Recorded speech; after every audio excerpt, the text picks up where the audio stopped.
Hai Bun, gue mau nanya nih sama lo nih. Apa tuh? Pertanyaan pembuka, what is happiness for you? Happiness itu adalah ketika gue tidur tanpa bangun harus pakai alarm. Itu udah bikin gue happy-happynya. Tapi emang ada baiknya, emang kita ngobrol yang baik-baik aja ya kan.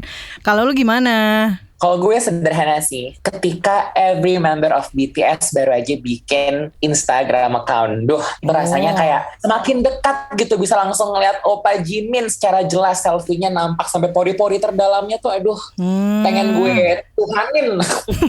Iya. Kalau dulu kan cuman bisa ngintip agendanya BTS lewat ini ya, akun tunggal aja ya di bts.bighitofficial itu kan. Langsung banjir follower dah tuh sehari baru bikin. Akun pribadinya Taehyung dan kawan-kawan ini langsung jadi centang biru kan, Wak? Exactly, jadi kita makin up close dan personal ya, antar fans dan mereka pastinya. Plus, more the merrier. Anyway, makin rame makin asik kayak kita hari ini pastinya. Karena hari ini kita gak cuma berdua nih, ada gue Ian Hugen. Dan saya Aika. Episode kali ini kita akan collab sama teman-teman dari podcast Hamburger. Ada Bang Jas dan juga Mas Awi. Halo, thank you. Kita mau kenalan dulu nih, kalau boleh ini dong dikit di-share dikit Hamburger ini ya, apaan nih? Itu tentang happiness juga ya. Happiness bagi gua tuh sederhana juga, bahwa kalau kita kerja dengan hobi kita, apalagi ketemu sama idol-idol kita gitu ya, Ian Hugen sama Aika, seneng banget gua. Apalagi ini jadi yang tadinya obrolannya main-main jadi komedia beneran kan, jadi seneng banget nih Jess. Iya, terus gua juga kemarin kan ngepost yang flyer itu ya, yang ada gua, Mas Awi, terus ada Kak Aika sama Ian Hugen, terus cewek gua baru ngehin gitu.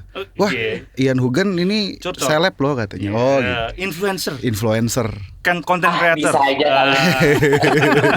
Oh ya, tapi platform kita itu adalah ruang terbuka sebenarnya. Siapa aja boleh nongkrong untuk ngomongin isu hari-hari yang mungkin rame digunjingin netizen maha benar itu dalam kacamata atau perspektif hak asasi manusia. Nah, ini agak-agak. Selama ini kan orang kalau ngomongin isu hak asasi manusia seolah-olah isu yang eksklusif gitu, isu yang tinggi, ndaki segala macem, fafifu, was-was lah. Padahal enggak, tiap hari lo dari melek sampai lo tutup mata di malam hari gitu atau di pagi hari kan ada yang suka begadang gitu ya. Itu sebetulnya soal HAM, udara bersih, bagaimana kemudian di tempat kerja lo tidak dieksploitasi dan segala macam, itu semuanya soal HAM. Kita lanjut keseruan kita di FOMO Sapiens dari KBR Prime, collab sama teman-teman Hamburger, jalan pintas yang gak bakal bikin kamu ketinggalan berita atau peristiwa di sekitar kamu. Ini mungkin udah pada dengerin ya kasus yang lagi hangat-hangatnya pekan ini, yang lagi jadi trending juga sempet nih, soal itu Siska nya ada 3. Udah pada denger kan ya? Udah dong. Udah pada ngikutin ya? Lemes aman kita ngomongin Siska loh nih, yang kemarin sempat ramai juga kan. Emang kalau ngomongin Siska harus semangat kan? Gak juga. Gak juga, cuma kan gara-gara dia trending aja kan kemarin viral ya kan. Apalagi saya harus pakai jaket ojol, enggak kan? Enggak dong. Ketahuan banget sih tuh suka nontonin konten-kontennya ya, Bo. Ada apa nih sama Siska ya? Ada apa nih? Itu yang kemarin habis ditangkap kan sama polisi ya dia ya ceritanya ya. Tapi untuk yang mungkin di Twitter udah pada mahfum mungkin ya sama konten-kontennya dia gitu, dengan konten-konten dewasanya gitu. Dan yang kemarin ditangkap kan akhirnya kalau nggak salah ya di mana? Di Bandung ya, stasiun Bandung ya. Tapi kejadian waktu itu kan ya di Bandara Jogja itu kan, yang sebenarnya tahun lalu kan itu. Tahun lalu. Gara-gara itu kan di video dia di Jogja itu, di Bandara Jogja kan.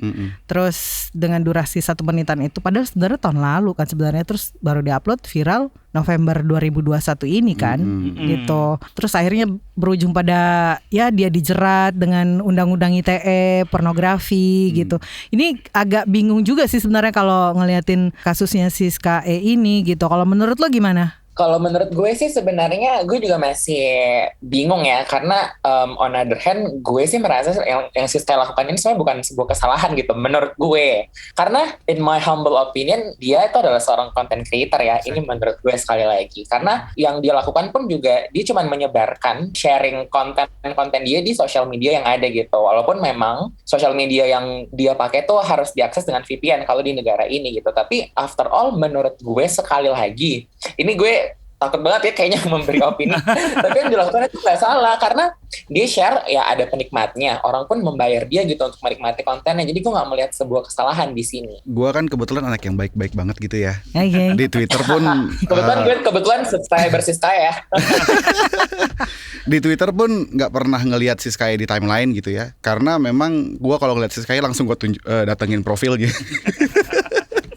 Nggak, tapi maksud gue ini mah cuman gara-gara moral society aja sih. Dalam artian Siskaya itu pandangan gue, dia itu nggak ngerugiin siapa-siapa juga. Dia pun bukan yang kemudian menunjukkan payudaranya gitu ya ke orang secara langsung gitu. Ada orang disamperin terus dia ngebuka nunjukin gitu. Sepanjang yang gue nonton selama ini nggak kayak gitu. Dia cuma masukin ke video terus diupload gitu aja. Nggak tahu, tapi kok menurut gue itu somehow seharusnya dilindungi sebagai bagian dari kebebasan berekspresi juga, karena yang gak ngerugiin orang gitu. Meskipun nanti ada aspek-aspek yang bisa dijelasin lebih lanjut sama Mas Awi nih, hukum dan segala macamnya. Ya ini prosesnya kan sekarang kalau mau ngomong kasusnya kan sebenarnya udah jadi laporan dan udah ditangkap. Artinya ini masuk dalam jurisdiksi atau katakanlah wewenang ya kepolisian, di mana memang di negara kita masih tuh ngurusin yang seperti itu gitu. Meskipun undang-undang yang dipakai adalah undang-undang yang dulu saya ingat persis tahun 2008 kita tolak, yaitu undang-undang untuk menjerat Siskaya ini, yaitu undang-undang pornografi ya. Karena saya ingat persis waktu itu perdebatannya adalah undang-undang ini cukup bias tafsir keagamaan dalam melihat tubuh dan ketelanjangan. Ini Indonesia tuh punya beragam ekspresi tentang kebertubuhan ya, yang dari Aceh sampai Papua itu gradasinya itu macam-macam, sehingga ketika dipaksakan dengan satu cara pandang moral seperti itu, kalau mau fair-fairan ada banyak banget yang bisa kena gitu dengan katakanlah ketelanjangan di Indonesia itu satu hal yang khususnya di Indonesia Timur ya menjadi hal yang keseharian gitu ya. Orang katakanlah menggunakan koteka, nggak pakai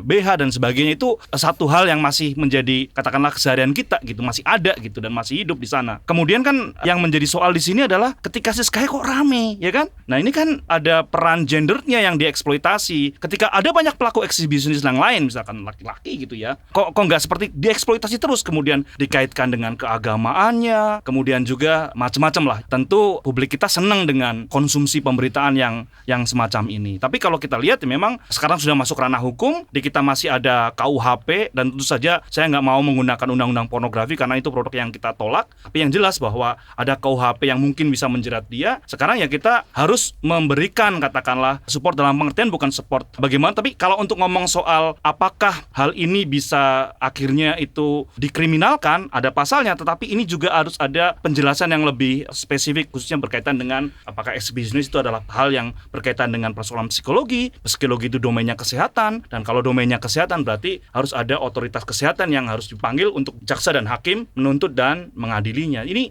karena sudah masuk ke jalur hukum, jadinya ya kayak gitu adanya gitu. Tapi di luar itu juga kemudian hukum yang dipakai buat ngejerat Siskaya kan akhirnya juga hukum-hukum yang selama ini kita pandang bertentangan dengan hak asasi manusia ya. Selain undang-undang pornografi kan Siskaya juga dijerat dengan UU ITE. Ada ITE-nya juga ada ya. ITE-nya juga ya, gitu. Ya. Udah problematika aja juga sistem hukumnya sejak awal gitu. Tapi kalau dilihat dari sisi gender juga nih, aku jujur ya ini pernah punya pengalaman di flashing 2 kali. Ya. Nah itu kan karena pelakunya cowok gitu, jadi kayak yang kita yang perempuan tuh merasa lebih ya udahlah takut, atau mungkin ini orang mungkin punya gangguan atau apa. Jadi kita kan berpikirnya kayak gitu kan. Kalau yang laki-laki ngelakuin kok kayaknya lebih nggak seheboh ini sih gitu. Gue setuju sih sama yang tadi dijelasin awal. Tapi apakah yang Siskaya lakukan ini tergolong eksibisionis ya? Karena kan dia tuh sebenarnya tidak menunjukkan ini. Dia nggak flashing di tempat umum sebenarnya, walaupun memang dia syuting di tempat umum. Tapi dia kan memperlihatkan kamera ya, bukan kayak orang secara langsung gitu. Jadi kembali lagi dia tidak merugikan siapa-siapa. Dia justru menguntungkan pengikutnya gitu. Ya nggak sih? Ya. Kembali kalau konteks ini kerap kali undang-undang pornografi justru menjerat korban kan. Kalau kayak gitu kan jadinya justru bukan membela korban. Ini persoalan akut sebenarnya. Contoh beberapa kasus yang terjerat undang-undang pornografi, mereka sebenarnya kan korban yang kemudian akhirnya dia masuk ke penjara. Ariel misalkan dulu kasusnya kan ada yang membocorkan. Sementara pelaku ini nggak ketahuan, dan itu sebenarnya juga nggak dilakukan dengan konsen berdua dengan pasangannya gitu ya. Tapi kemudian nggak bisa menjerat justru pelaku yang membocorkan. tapi justru itu kena. Jadi memang ini juga semakin menguatkan bahwa undang-undang pornografi ini memang tidak membela korban dalam hal ini ya. Menyambung tadi yang disampaikan sama Ian gitu, soal kalau kita lihat kasusnya Siska kan belum bisa dipastikan nih apakah memang Siska ini mengidap eksibisionis ataukah hanya sekedar tuntutan konten-konten aja yang udah dibuat kan sebelumnya. Apakah mungkin misalnya Siska ini sengaja ingin branding gitu misalnya, atau memang ada hal-hal yang mendasari perbuatannya gitu, seperti ada dugaan sebagai ODGJ gitu misalnya, orang dengan gangguan jiwa gitu.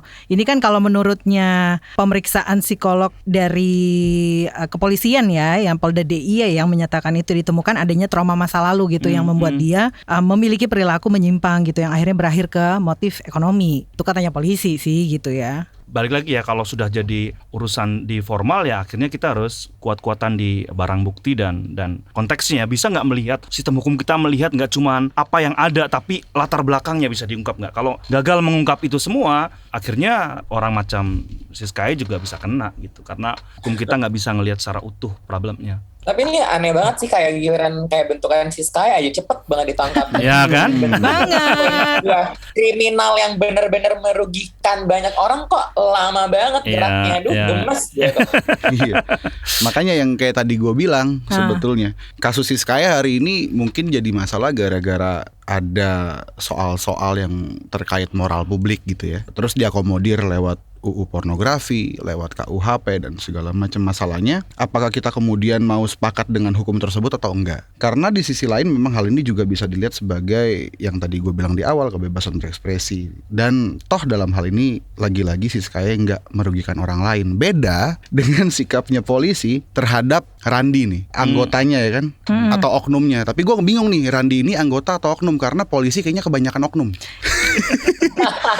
Hari ini oknum, hari besok oknum. Kalau di Twitter tuh si Baga Full Moon Fox, dia bikin hashtag 1 hari 1 oknum. Karena tiap hari ada aja tuh 1 hari 1 oknum. Ini institusi isinya anggota atau oknum, gue bingung gitu. Tapi kemudian si Randi ini yang tindakannya kemudian secara tidak langsung menghilangkan nyawa, itu kayak lo butuh dia viral dulu baru kemudian diproses. Itu pun kemudian tuntutannya cuma 5 tahun. Mengayomi kah kayak gitu kan, gua nggak tahu. Mungkin ya dia mengayomi anggotanya sendiri aja gitu. Ya udah. Ini sebuah kesimpulan yang pengen banget gue bilang sih guys.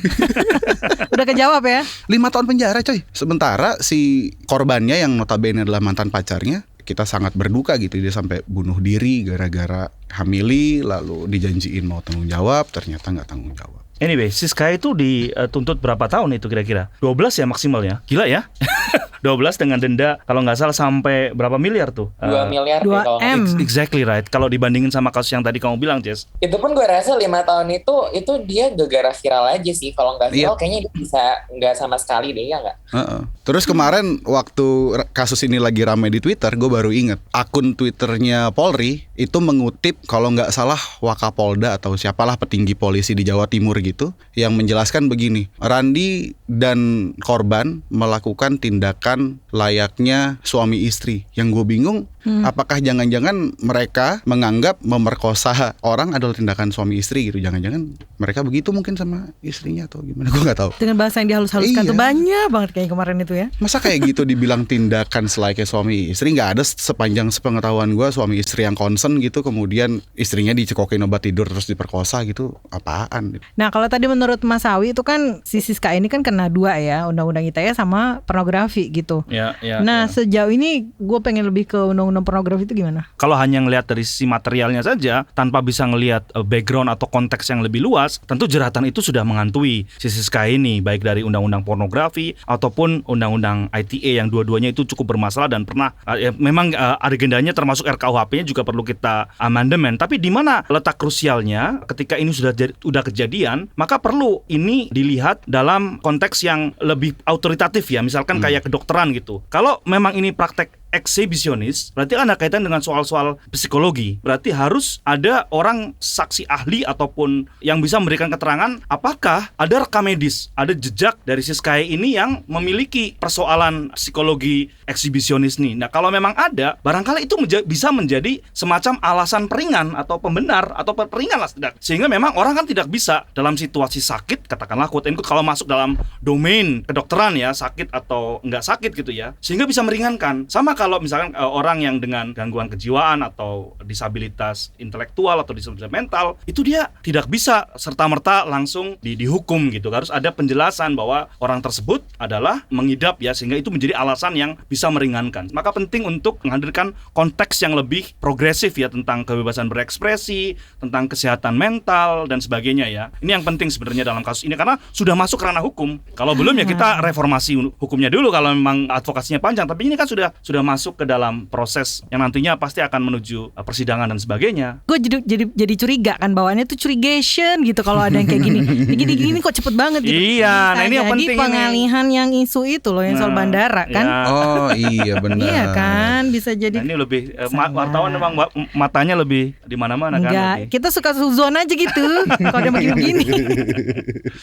Tapi by the way, kalau misalnya pun ini dibilang soal eksibisionisme dan lain sebagainya, ini kan sebenarnya kayak something that she do. Ini tuh sebenarnya pekerjaan aja kan sebagai seorang content creator atau apapun itu. Nah, yang gue penasaran apakah Siska ini tergolong pekerja seks apa gimana ya? Kalau menurut gue ya, di Indonesia itu pekerjaan kan seolah-olah harus ada bobot moralnya. Ada pekerjaan yang dibolehkan gara-gara punya moral, ada pekerjaan yang dianggap amoral. Nah ini di Indonesia nih, padahal orang melakukan pekerjaan kan ya itu adalah menurut gue ya survivor untuk menghidupi dirinya dan keluarga, itu tentu ada moral. Pasti orang melakukan pekerjaan itu ada moralnya. Tapi di Indonesia ada kategori-kategori di mana yang seperti itu dianggap sebagai tidak bermoral dan hak pekerjanya itu nggak bisa dipenuhi. Misalkan kejadian ini isu pekerja seks misalkan. Katakanlah satu kesepakatan dengan klien gitu ya, di dalam satu kamar gitu ya. Kliennya menyalahi kesepakatan, nggak mau pakai pengaman, kemudian melakukan abuse ya, kekerasan dan macam-macam itu. Kemudian ketika dia mau menuntut kemana? Ini nggak sesuai perjanjian. Karena memang persoalan di sini hal seperti itu belum dianggap sebagai satu pekerjaan di mana hak-hak pekerjaannya nggak bisa dipenuhi. Dan ini kerentanan juga, satu kerentanan untuk ngomong soal isu pekerja seks ya. Karena di sini ya itu domainnya masih domain moral. Bekerja itu harus ada sejalan sama moral tertentu ya. Dalam memaparkan contoh kasusnya Mas Awi fasih banget ya. Gue seneng banget, memang risetnya mendalam ya Mas ya kayaknya ya Mas ya. Partisipatif. Satu hal yang gue sorotin gini, orang kalau lagi ngomongin soal pekerja seks, alah orang itu kok ngapain sih sampai jual diri lalala lili fafifu was. Semua orang kerja itu jual diri, cuman perkara bagian mana yang lo jual. Penyanyi jual pita suara, kuli jual otot, terus kayak kita gini ya jual suara juga gitu, lagi siaran misalkan, you name it lah, semua orang jual diri kok. Cuma perkaranya kalau pekerja seks jual bagian Jual vitalnya, selangkang ya. jual selangkangan. Tapi ya emang kenapa? Emang apa yang membedakan pita suara dengan selangkangan sebagai sebuah organ tubuh? Nggak ada kan? Kalau menurut gua, selama patokannya tidak ada yang dirugikan, si pekerja seks komersialnya itu kemudian menjadi seorang pekerja seks dengan concernnya, dengan kesadarannya, kliennya juga dengan senang hati membayar, masalahnya di mana? Meskipun gue juga sering menggarisbawahi nih soal pekerja seks komersial. Memang ada pekerja seks non komersial kan, gak ada. Kayaknya letak masalahnya ya itu lagi, kalau kita mau tarik garis panjang ya ujung-ujungnya agama, dan menurut gue itu tuh udah end of the discussion lah, udah nggak bisa didiskusin lagi gitu. Ya bener banget. Jadi memang kalau ngomongin soal ini kan akhirnya truth claim ya. Bernegara ini kan ragam-ragam tuh orang punya macam-macam agama. Negara ini harus imparsial dong, adil. Nggak boleh pakai interpretasi satu keagamaan untuk dipaksakan ke seluruh penduduk yang beda-beda agamanya. Dan ini maka penting untuk katakanlah mengedepankan prinsip-prinsip HAM gitu ya, untuk dijadikan pegangan bersama untuk mengelola keberagaman. Ini penting banget nih. Iya, gue lebih respect yang 400.000 bayar PSK daripada dibayar kopi terus ngajak enak-enak. Sama aja kan bedanya. Iya. Banyak tuh di Bumble. Wow. Jadi tahu. Wow.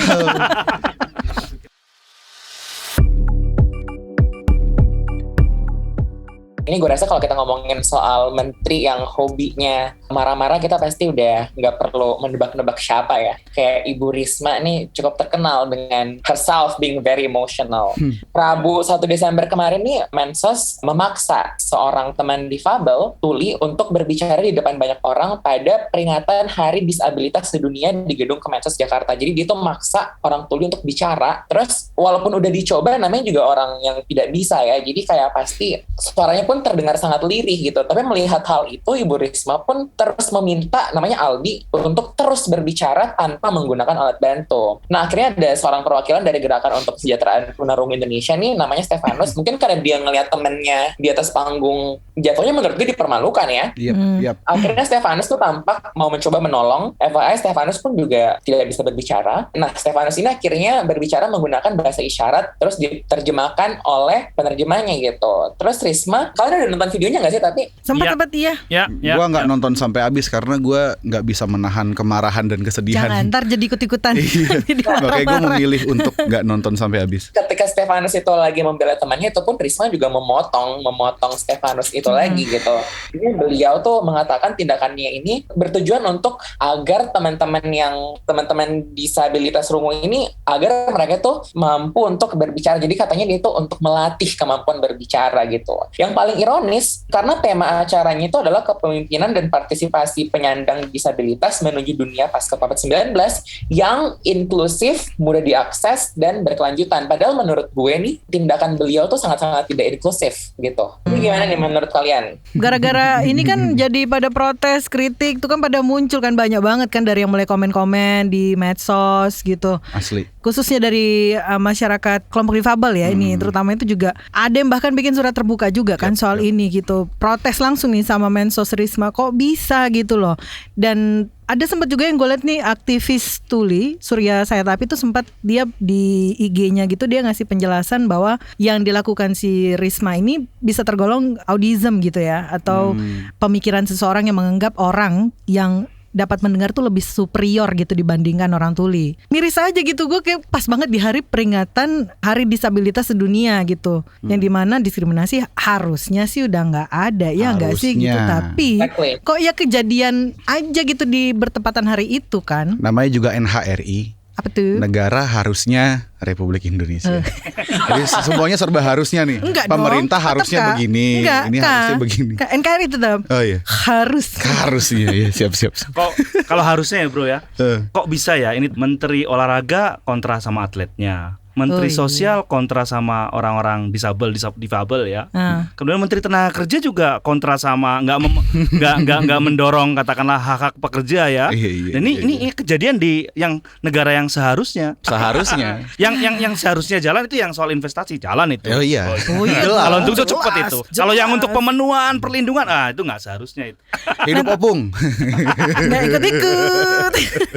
Siap. Tapi berkaitan sama itu juga, kemarin kan dibentuknya nih Komisi Nasional Disabilitas ya Yap, kan, yap. KND gitu. Nah sayangnya tuh tapi di bawah Mensos gimana dong? Ini kemarin gua dengar bahwa KND bilang Risma nggak berniat katanya. Dan ini kelihatan banget padahal ini baru dibentuk ya, badan yang seharusnya menjadi kayak Komnas ya untuk disabilitas, ngadvokasi, memperjuangkan hak disabilitas, karena di bawah strukturnya Kemsos ketika bosnya ya, menterinya ngomong merendahkan gitu ya, commenting, degrading banget itu, komentarnya Risma nggak kompeten sama sekali itu untuk mengomentari seperti itu. Maka sebenarnya jelas KND ini harusnya berhati-hati ya. Jangan langsung mengatakan tidak ada niat, tapi seharusnya tahan dulu, lakukan investigasi, kemudian baru meminta apa? Permohonan maaf atau apa nih? Jangan langsung membela kepentingannya Mensos dulu dong. Jadi memang komisi ini yang baru dibentuk, yang dari awal kita cukup kritikal ya. Jangan sampai kehilangan independensinya gara-gara memang persoalan inti dari isu disabilitas adalah soal cara treatment yang karitatif ya, cara treatment yang menjadikan mereka tuh objek gitu, bukan subjek ya. Dan itu dikelola sama Kemensos hari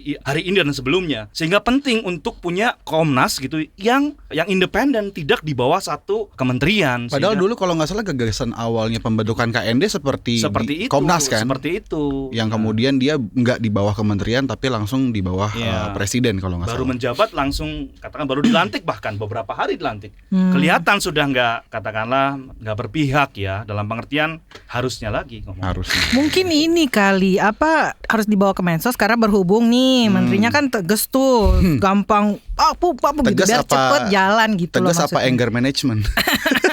Anger issues. Daripada yang diem-diem terus somasi. Iya. Tapi kemarin Tahu lihat nggak soal ketika ada erupsi Semeru ya, ngorek-ngorek pasir. Nah ya itu juga kan kemarin. Dipilih bukan karena kompetensi, tapi karena kedekatan. Iya. Sama-sama merah. Memang kedekatan orang dalam. Enggak. Yang logonya banteng itu.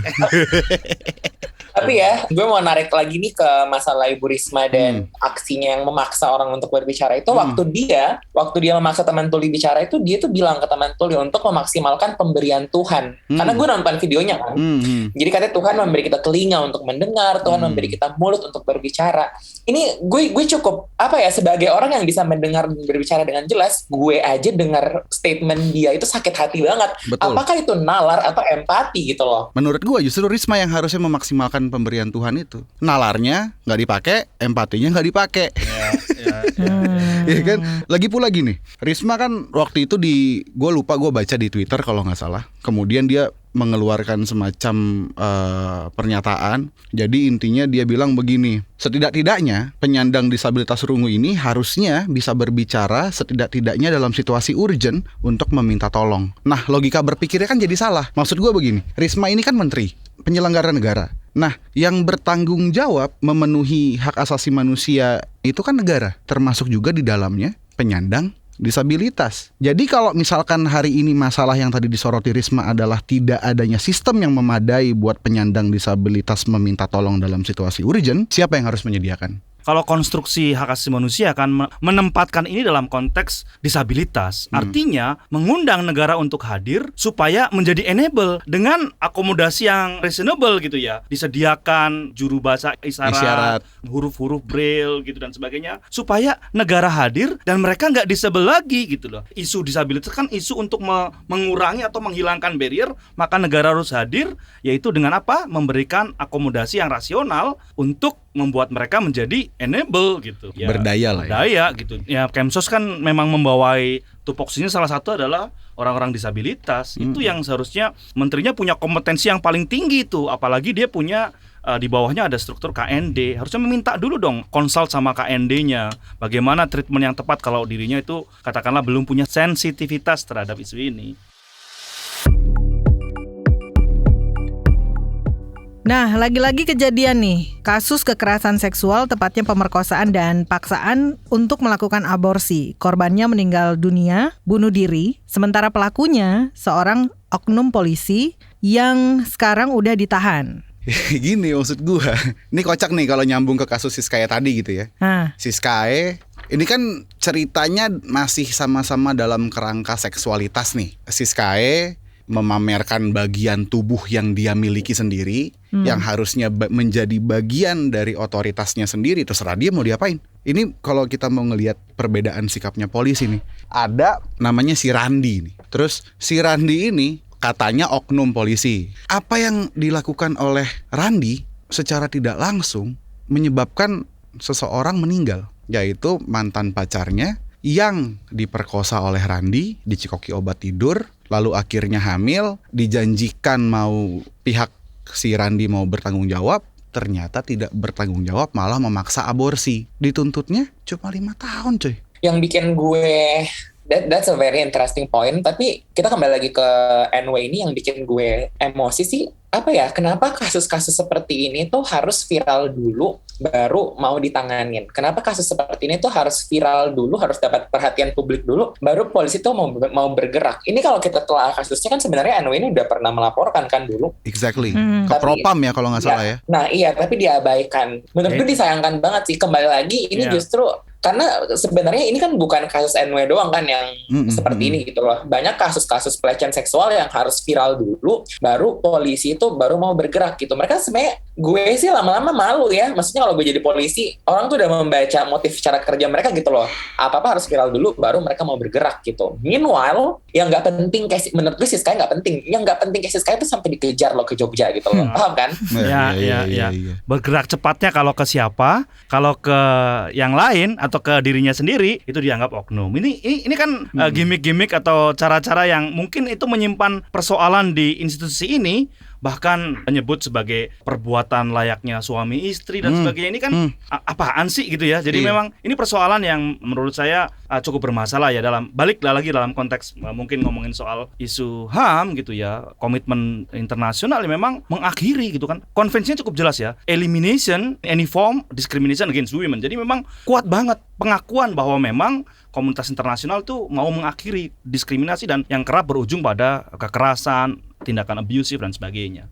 Yang patut digarisbawahi juga, waktu awal-awal akhirnya polisi ngurus kasus NW dan Randi ini, si Randi ini kemudian cuma dijerat perkara dia memaksa si NW aborsi. Perkara dia di awal mencekoki NW dengan obat tidur ya. Lalu memerkosa si korban, itu nggak dilihat tuh. Lalu bahkan itu disebut dalam sebuah kutipannya salah satu petinggi polisi di Jawa Timur, disebut sebagai melakukan perbuatan layaknya suami istri. Emang lo sama istri lo begitu? Gue pengen nanya sama dia nih. Tapi yang bikin bingung tuh kan gimana ya, pelakunya polisi nih ya gitu. Terus kita mau ngelapor kemana ya kan? Yang lakuin mereka. Terus kalau orang-orang yang biasa aja kayak lama banget gitu. Ya itu apalagi sebetulnya polisi sedang menjalankan tugasnya untuk mengayomi anggotanya sendiri.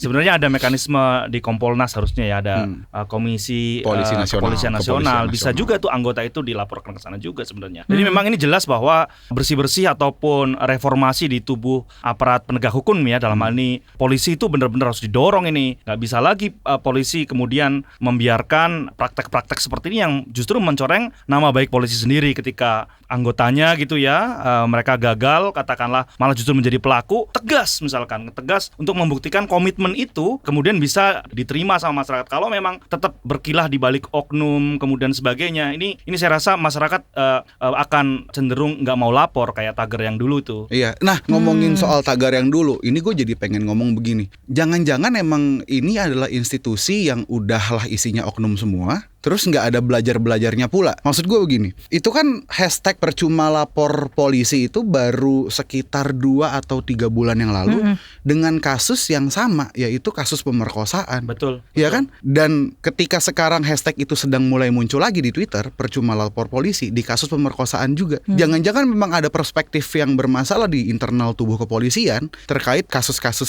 seperti ini yang melibatkan seksualitas, melibatkan unsur-unsur pemerkosaan, kekerasan seksual, pelecehan seksual dan sebagainya. Ini perlu jadi catatan kita buat kepolisian ya. Meskipun gue sih udah malas ngasih catatan mulu buat mereka.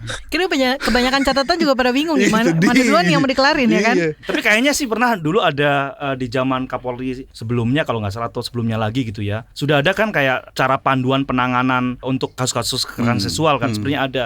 Tapi kenapa ini nggak kemudian diteruskan menjadi semacam hal yang baik gitu ya, untuk kemudian di mainstream lagi, kemudian dilatih lagi dan sebagainya, dan itu ditegakkan gitu. Ini kan satu agenda besar sebenarnya, bagaimana penanganannya. Kadang korban itu berkali-kali diperkosa gitu ya, sudah diperkosa, kemudian kadang-kadang diekspos identitasnya, kemudian ngundang wartawan dan sebagainya. Kadang-kadang wartawannya juga nggak punya perspektif gender gitu, kemudian diekspos dan dia kemudian diperkosa berkali-kali, termasuk juga ketika dalam proses BAP dan sebagainya. Ini sebenarnya guideline ya untuk memproses, kemudian untuk menyelesaikan kasus-kasus ini harus ditunjukkan gitu ya, sebagai jawaban atas pertanyaan publik selama ini terhadap institusi ini. Nggak jarang kok korban pemerkosaan atau korban pelecehan seksual ketika lapor polisi malah ditanya balik, tapi kamu menikmati kan? Tapi enak kan? Nah, iya. Nah ini kan perasaan-perasaan yang kemudian akhirnya jadi kemudian jangan lupa Mas, pakai baju apa? Ya. Pakai baju apa? Mengundang. Iya. Makanya resahkan RUU PKS ini sebagai satu pintu masuk yang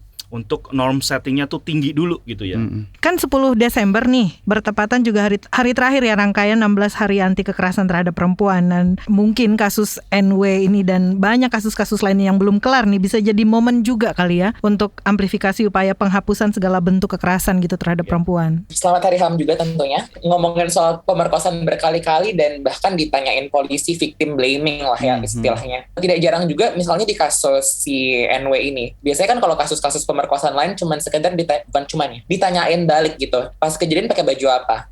Nah, netizen ini bahkan di kasusnya NW ini justru malah bisa dibilang menyalahkan NW ya, kenapa bunuh diri gitu loh. Dari Komnas Perempuan pun sebenarnya mencatat kalau banyak korban yang akhirnya enggan dan takut untuk speak up karena ya itu, karena adanya viktimisasi sekunder atau bahkan berlipat gitu. Seperti yang dialami NW, dia udah diperkosa, terus akhirnya itu yang pertama, kedua dia ditolak dengan keluarga cowoknya gitu loh. Terus akhirnya dia juga terus dia akhirnya juga dijahatin sama keluarga dia sendiri gitu. Jadi begitu banyak viktimisasi yang dia harus hadapi, dan aduh gue nggak pernah sih ada di on her shoes dan amit-amit jangan sampai, cuman kayak kita bisa bayangin betapa berat kondisi dia gitu loh. Kita nggak bisa bayangin sih bahkan sebetulnya kalau tidak pernah ada pembelajaran dari pihak yang berwenang bagaimana cara menangani masalah-masalah ini dengan proper. Tidak pernah ada. Dan bahkan